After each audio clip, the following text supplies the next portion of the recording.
창세기 43장 1절에서 34절을 읽었습니다. 보면은 이제 1절에서 15절을 읽었는데 야곱의 가족 회의가 나오고 있죠. 야곱의 아들들과 이제 야곱과 함께 가족 회의를 합니다. 그리고 이제 문제를 해결하는 열쇠를 찾게 됩니다. 여러분, 한 여집사님이 어느 날 자기 목사님을 찾아가서 이렇게 말했다고 합니다. 목사님, 제가 하나님을 웃겼더니 하나님이 제 기도에 응답하셨습니다. 라고 그렇게 말했다고 합니다. 무슨 얘기인지 물어보니까 이러한 내용의 이야기였습니다. 목사님, 제가 오랜 시간 동안 우리 남편을 위해서 금식하고 통곡하며 기도도 해봤지만 소용이 없었어요. 오히려 남편은 교회에 나올 생각조차도 하지 않았어요. 그러다가 이제 어느 날 새벽 예배에 이제 제가 그 남편 구두를 가지고 나와서 강대상 앞에 놓고 이렇게 기도했습니다. 하나님, 구두가 먼저 나왔습니다. 이 구두 주인도 따라 나오게 하여 주시옵소서. 라고 그렇게 기도를 했다고 합니다. 제가 기도하긴 했지만은 제가 생각하기도 너무 우스워서 한참을 웃었지요. 그래서 그날 다른 기도는 하나도 못하고 실컷 웃다가 집에 돌아왔습니다. 구두를 먼저 가지고 왔다. 그 구두 주인도 여러분 남편 구두를 먼저 가지고 오세요. 그런데 그 다음 주일날 남편이 갑자기 교회를 따라간다고 나섰습니다.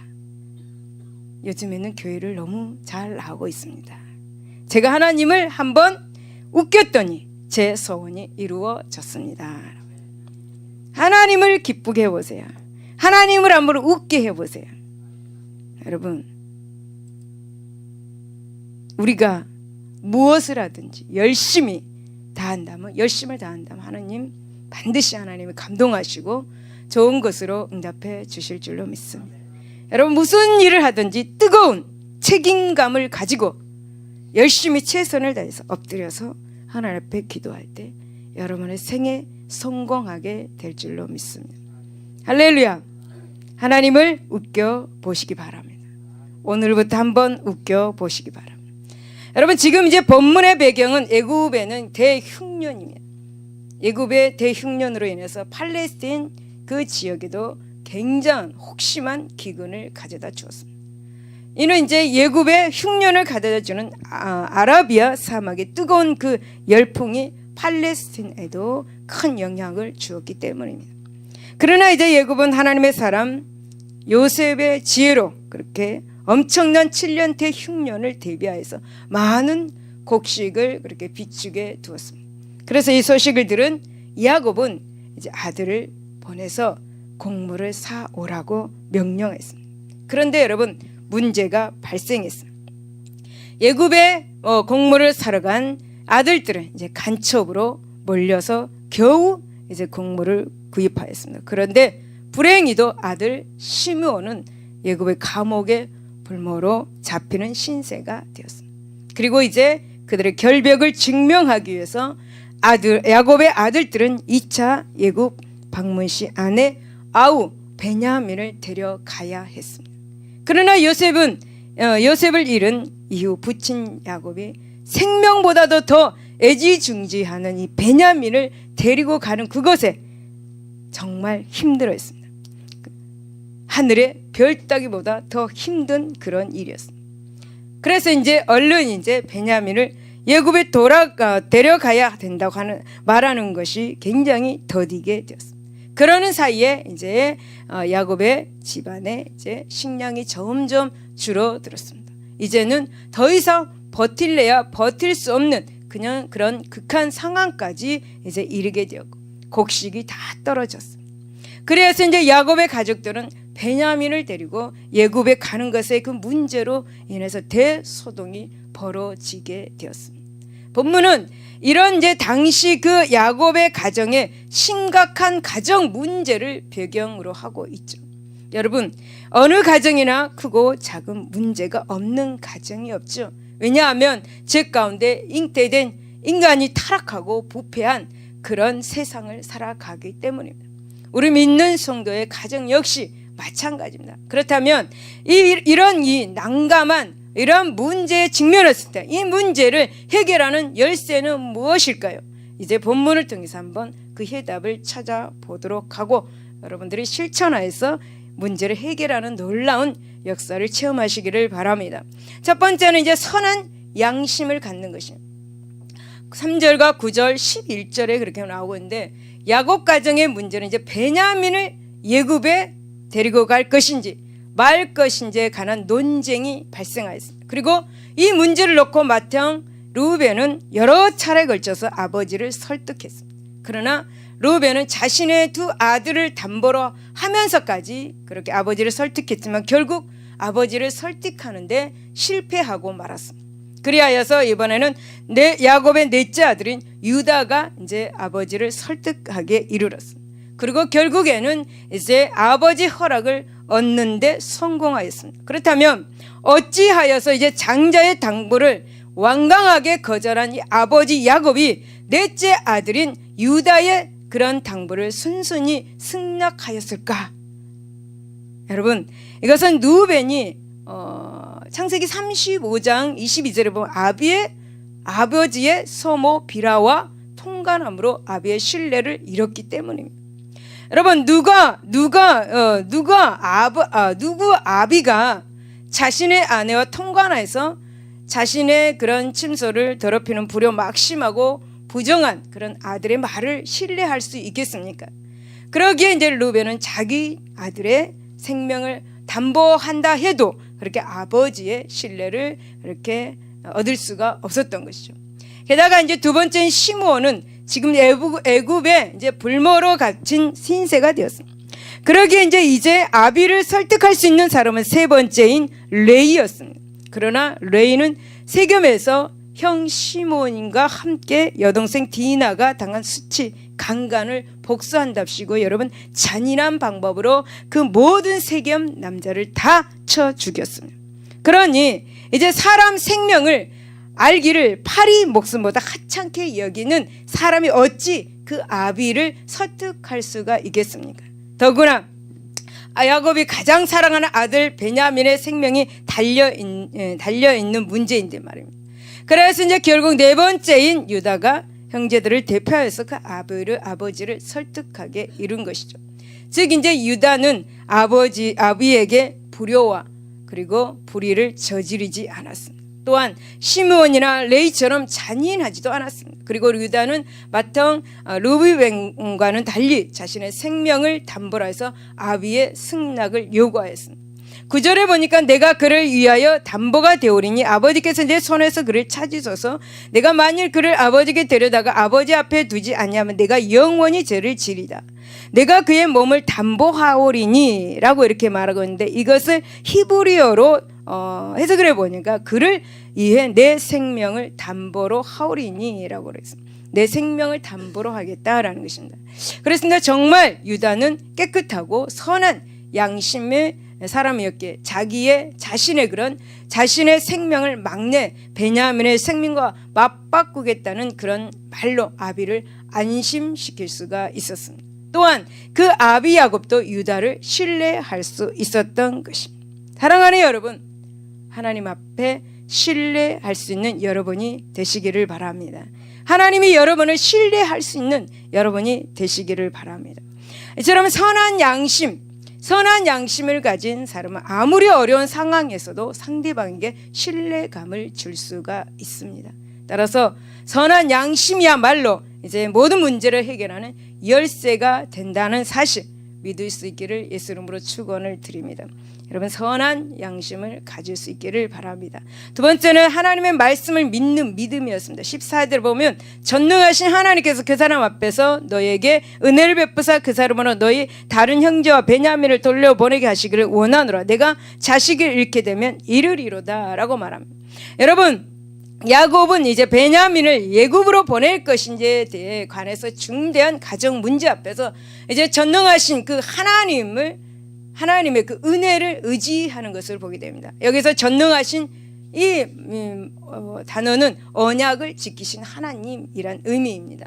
이 말씀의 뜻은 모든 자연 법칙과 그리고 질서를 그리고 초월해서 언약을 지킨다라는 뜻을 가지고 있습니다. 즉 하나님께서는 이렇게 99세가 된 아브라함에게 후사의 언약을 지키실 때도 당신의 성호 창세기 17장 1절에 전능하신 하나님으로 나타나신 적이 있습니다. 이런 사실을 익히 알고 있는 이 야곱은 이제 바로 지금 하나님의 이 성호에 의지하여서 이제 베냐민을 애굽으로 보내는데 허락하였던 것입니다. 여기서 우리는 모든 우주 만물의 자연 법칙과 그리고 질서를 초월하면서까지 그렇게 당신의 언약을 지키시는 그 하나님의 능력을 믿는 믿음이야말로 모든 문제를 해결받는 놀라운 역사가 일어나게 된다라는 것을 분명하게 깨달을 수가 있습니다. 야곱은 바로 이러한 믿음에 의지하여서 자신의 가정 문제를 해결하게 되었다라는 것입니다. 하나님의 말씀에 의지하여서 하나님 앞에 기도하였더니 하나님께서는 그 가정의 문제를 해결해 주었다라는 것입니다. 사랑하는 여러분, 하나님의 말씀에 의지하여 여러분의 문제를 오늘 이 시간 기도할 수 있기를 바랍니다. 하나님 말씀의 언약의 말씀을 여러분 마음판에 새겨서 여러분 하나님께 기도할 때 하나님께서는 여러분의 가정의 삶의 모든 문제들을 해결해 주실 줄로 믿습니다. 세 번째는 하나님의 주권을 인정하는 신앙입니다. 14절에 보면은 전능하신 하나님께서 그 사람 앞에서 너에게 은혜를 베푸사 그 사람으로 너희 다른 형제와 베냐민을 돌려보내게 하시기를 원하노라. 내가 자식을 잃게 되면 이르리로다 라고 말씀합니다. 야곱은 내가 자식을 잃게 되면 이르리로다 라는 이 믿음으로 이 당면한 그 자신의 가정 문제를 해결하였습니다.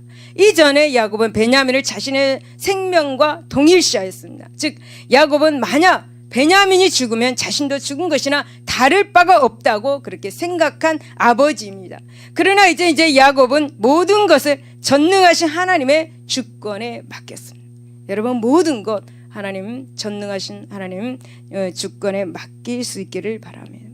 야곱은 모든 것 지금 일어나고 있는 그 모든 것을 전능하신 하나님의 주권에 맡겼습니다. 그리고 아들을 주신 분이 하나님이시기에 또한 그분이 아들의 생명을 거두어 가신다 해도 그 뜻에 겸손히 순응하는 것이 인간의 도리임을 우리는 다시 한번 깨닫게 됩니다. 그래서 야곱은 아들의 생명을 하나님께 맡겼습니다.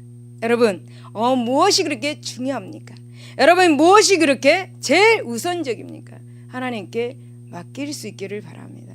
여러분의 생명, 여러분의 자녀의 생명 하나님께 맡길 수 있기 바랍니다.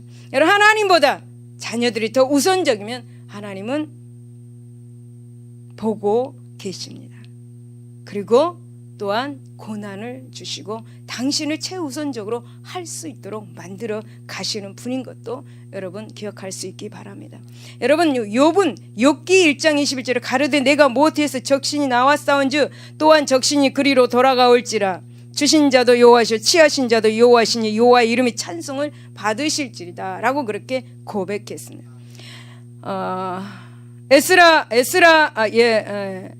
그 에스더가 이제 자신의 그 생명을 하나님께 맡기면서 그랬잖아요. 아까도 우리가 불렀듯이 죽으면 죽으리라 라고 그렇게 고백을 했습니다. 그렇게 고백하면서 아하스로 왕 앞에 나갔습니다. 이처럼 여러분 하나님이 우주 만물의 주관자이시고 주권자이시고 생사화복의 근원 되심을 인정하고 고백하는 신앙이야말로 모든 문제 해결의 열쇠가 된다라는 것을 믿을 수 있기를 예수 이름으로 축복을 드립니다. 사랑하는 여러분, 우리 인생의 생명도 또한 그 생명을 영위하는 이 세상도 모두가 다 하나님으로부터 나왔다라는 사실을 여러분 기억할 수 있기를 바랍니다. 우리의 삶은 온전히 거룩하신 하나님의 주권 아래 놓여 있다는 사실도 여러분 믿을 수 있기를 바랍니다. 따라서 이 모든 인생사에서 일어나는 재반 모든 문제 역시 하나님의 거룩하신 뜻 안에서 그렇게 해결될 수 있다라는 사실도 여러분 기억할 수 있기 바랍니다. 우리는 그 대표적 신뢰를 야곱이 가정 문제를 해결하는 그 과정을 통해서 분명히 엿볼 수가 있죠. 사실 야곱도 처음에는 자신에게 당면한 이 가정 문제를 자신의 인간적인 생각, 자신의 경험과 지식을 통해서 해결하라고 했습니다. 그러나 이런 야곱의 문제 해결 방법은 오히려 문제를 해결하기보다는 야곱의 가정을 분열되게 만들었을 뿐입니다. 그러는 가운데 이제 야곱은 시간이 지나면서 점점 이제 언약의 가정 위에 역사하시는 하나님의 자비로운 손길을 느끼게 되었습니다. 그리고 그 가정의 모든 어려움을 온전히 전능하신 하나님의 그 능력과 전능하신 하나님의 주권에 맡기는 것이 문제 해결의 열쇠임을 깨닫게 되었습니다.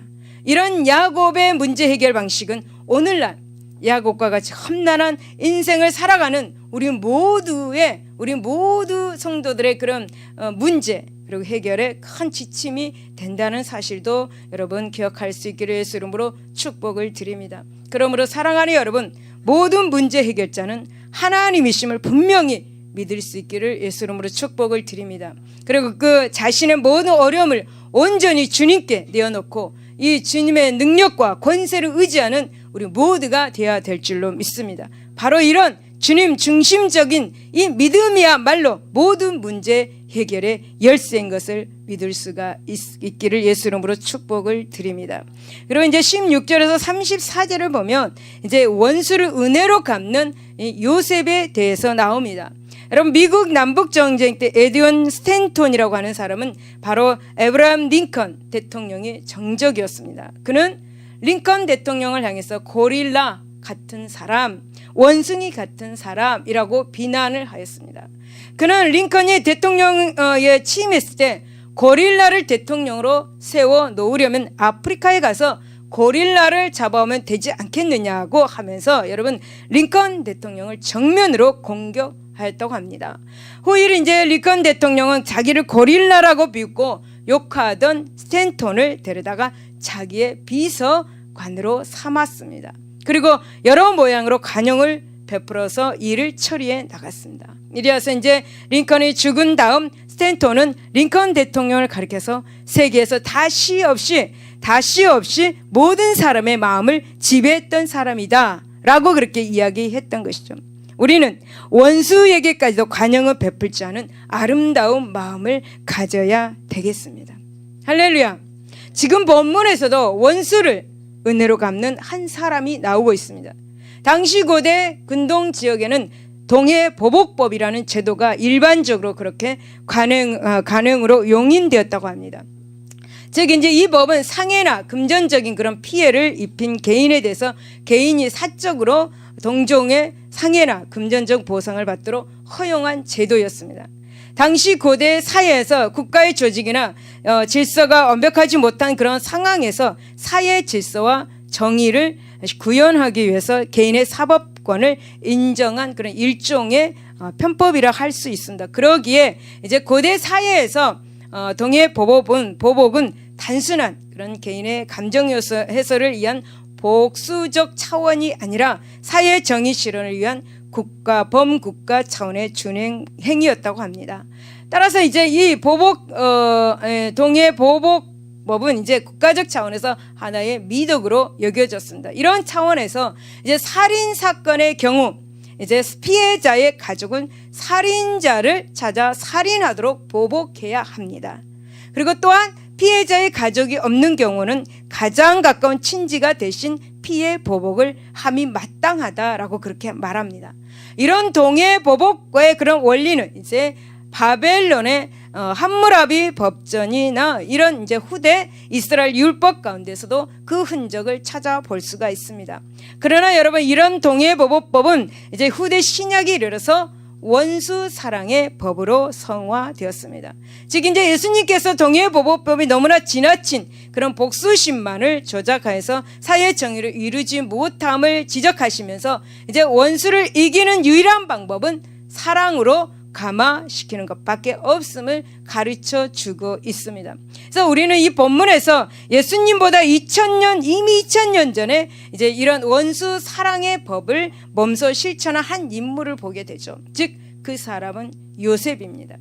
정말 실로 4000년 전 동해보복법이 일반적으로 사회 관행으로 통용되던 당시 그 사회에서 마치 원수와도 같은 형들을 그렇게 따뜻한 사랑으로 그렇게 감싸준 요셉의 그 아름다운 사랑을 통해 은혜를 나누며 교훈을 받도록 하겠습니다.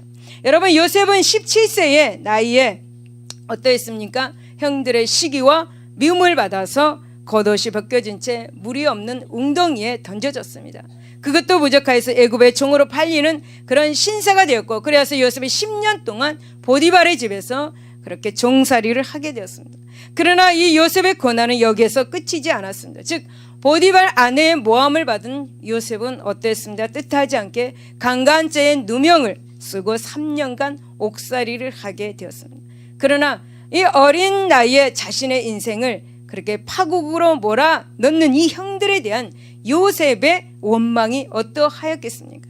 그러나 여러분, 하나님의 사람 요셉은 결코 형들을 원망하지 않았습니다. 그리고 총리가 된 지금 자기 앞에 무릎 꿇고 있는 형들을 오히려 따뜻하게 환대하면서 한없는 사랑으로 형들을 그렇게 감싸주고 있습니다.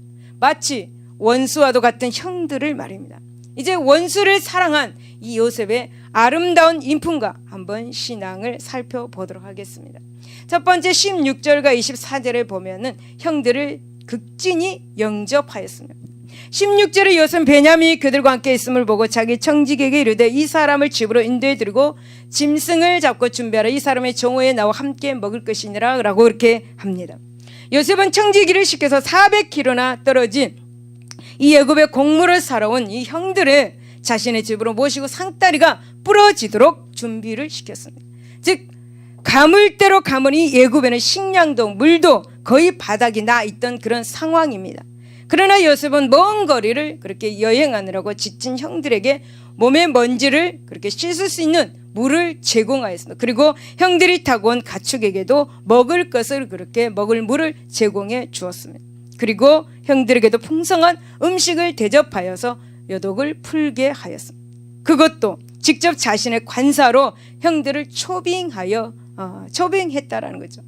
당시 여러분 히브리 유목민을 불결하게 여긴 이 히브리인들과는 상종하기를 꺼린 이 예굽인의 관행으로 볼 때에는 매우 이례적인 그런 일이었습니다. 그러나 여러분 요셉은 형들에게 자신이 할 수 있는 최대한의 친절과 접대를 아끼지 않았습니다. 그리고 그렇게 자상하리만큼 세세하게 그렇게 형들의 일거수일투족에 관심을 갖고 형들을 대접하는데 굉장히 배려를 아끼지 않았던 것을 보게 됩니다. 여러분 20여 년 전 이 형들은 도단에서 이렇게 자신을 웅덩이에 던지고 살려달라 부르짖는 이 자신의 외침을 깃전으로 뒤로 한 채 그 주변에서 탐욕스럽게 음식을 나누어 먹었습니다. 하지만 요셉은 이런 형들의 과거 악행을 악행으로 보복하지 않았습니다. 대신 요셉은 애굽 사람들조차도 먹기로 힘들었던 그런 풍성한 음식과 물로서 형들을 따뜻하게 영접하였던 것입니다. 사랑하는 여러분, 마태복음 5장 40절로 보면 정령 속옷을 가지고자 하는 자에게 겉옷가지로 내어주라는 예수님의 말씀이 생각이 납니다. 여러분 이것을 실천할 수 있기를 바랍니다. 두 번째, 위로와 평안으로 영접하였습니다.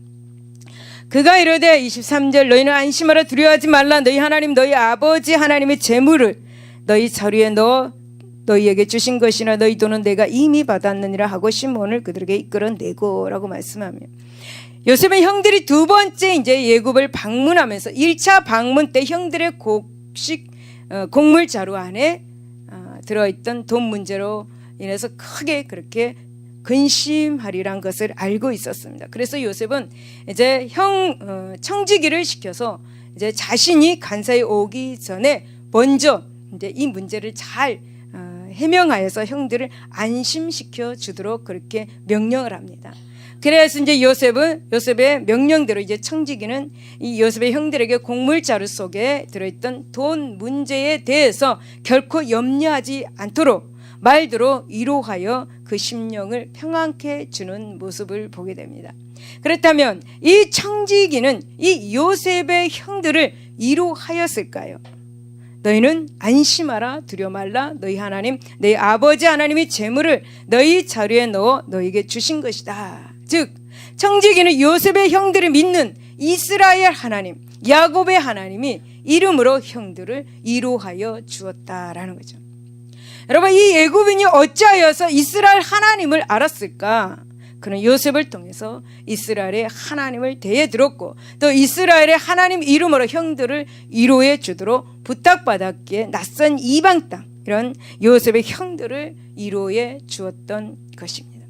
이처럼 여러분, 요셉의 형들은 그런 육신을 위해서도 극진한 그런 대접을 아끼지 않았습니다. 또한 형들의 심령을 위로하면서 그 마음에 여러분 평안을 끼치는데도 결코 소홀하지 않았습니다. 여러분, 요셉의 형들은 사랑하되 단순히 형식적으로만 사랑한 것이 아니라 진실된 마음으로 극진히 사랑했다라는 거예요. 원수를 여러분 하나님 은혜로 갚을 수 있기를 바랍니다. 여러분, 원수를 사랑하시기를 바랍니다. 진실된 마음으로 사랑할 수 있기를 바랍니다. 여러분, 세 번째 30절은 뜨거운 사랑으로 영접하는 걸 보게 됩니다. 요셉이 이제 아우를 사랑할 마음이 복받쳐 급히 울 것을 찾아 안방으로 들어가서 울고라고 말합니다.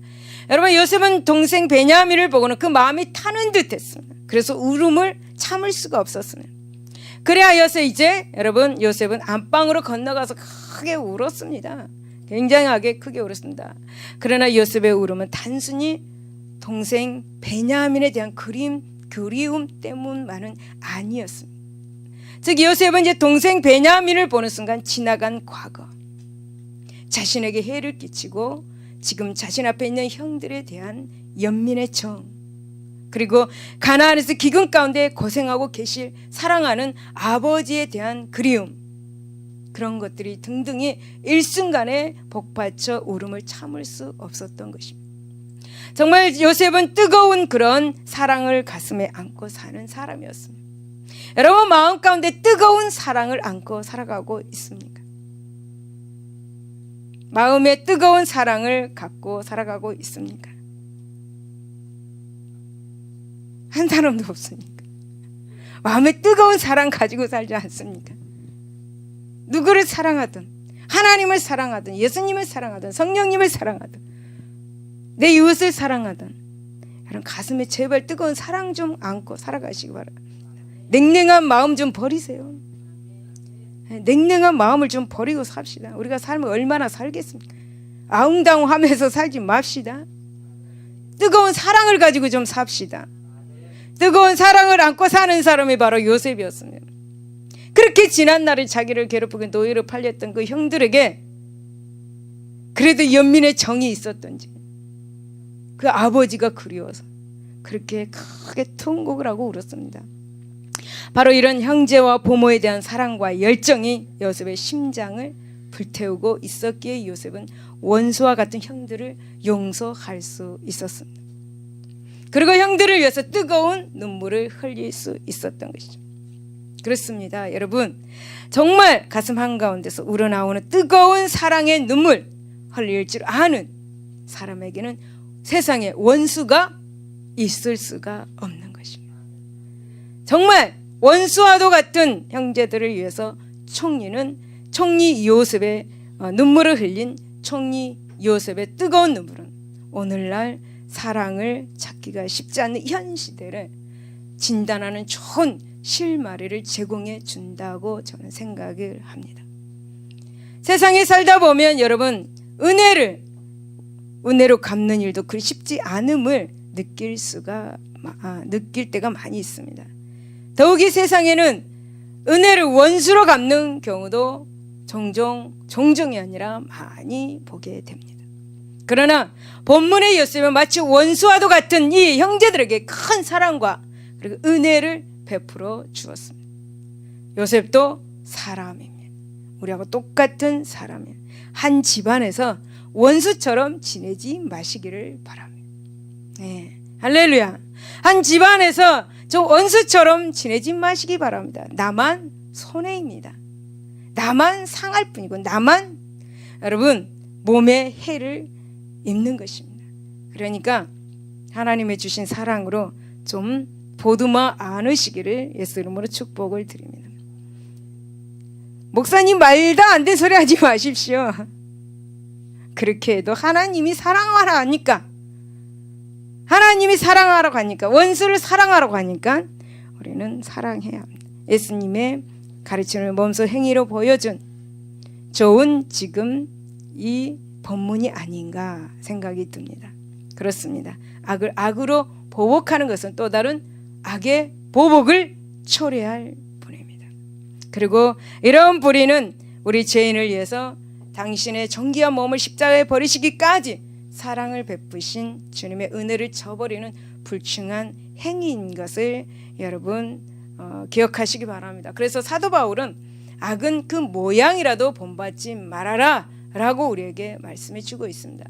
그리고 악에게 지지 말고 선으로 악을 이기라, 로마서 12장 21절에 그렇게 교훈하고 있는 것입니다. 그러므로 사랑하는 성도 여러분, 원수를 이기는 방법은 악으로 보복하는 것이 아니다. 여러분, 원수를 이기는 방법은 원수를 사랑하는 것임을 분명히 명심할 수 있기를 바랍니다. 여러분, 원수를 이기고 싶다면 사랑할 수 있기를 바랍니다. 사랑할 수 있기 바랍니다. 여러분, 자신의 몸을 십자가에 죽이심으로 오히려 우리 죄인에게 구원의 승리를 안겨주신 그 주님의 사랑을 본받아서 우리 역시 이 세상에서 사랑의 실천을 통해서 자신을 한없이 죽이고 낮추는 삶을 살아가야 될 줄로 믿습니다. 기도하겠습니다. 하나님 아버지, 감사합니다. 문제 해결의 열쇠는 선한 양심을 갖는 것입니다. 문제 해결의 열쇠는 하나님 말씀을 믿는 것입니다. 하나님, 문제 해결의 열쇠는 하나님의 주권을 인정하는 것입니다. 하나님, 요셉은 지난날에 그런 모든 일들을 있을지라도, 원수 같은 형들일지라도 요셉은 은혜로 갚는 그런 요셉이었습니다. 요셉은 형제들을 극진히 영접하였고 위로와 평안으로 영접하였고 뜨거운 사랑으로 영접하는 것을 보게 됩니다. 우리 모두 원수를 사랑하는 모두가 되게 하여 주옵소서. 원수를 은혜로 갚는 우리 모두가 되게 하여 주시옵시고, 항상 선한 양심을 갖고 하나님 말씀을 믿고 하나님의 주권을 인정하는 그런 하나님의 자녀들이 되게 하여 주시옵소서. 하나님 감사하며 예수 이름으로 기도드리옵나이다. 아멘. 할렐루야. 우리 찬양하고 기도하겠습니다.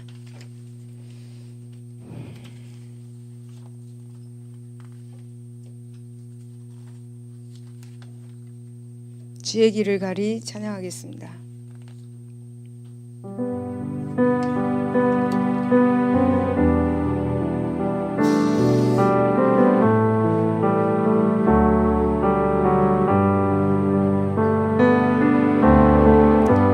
비바람이 앞길을 막아도 날 가리, 주의 길을 가리,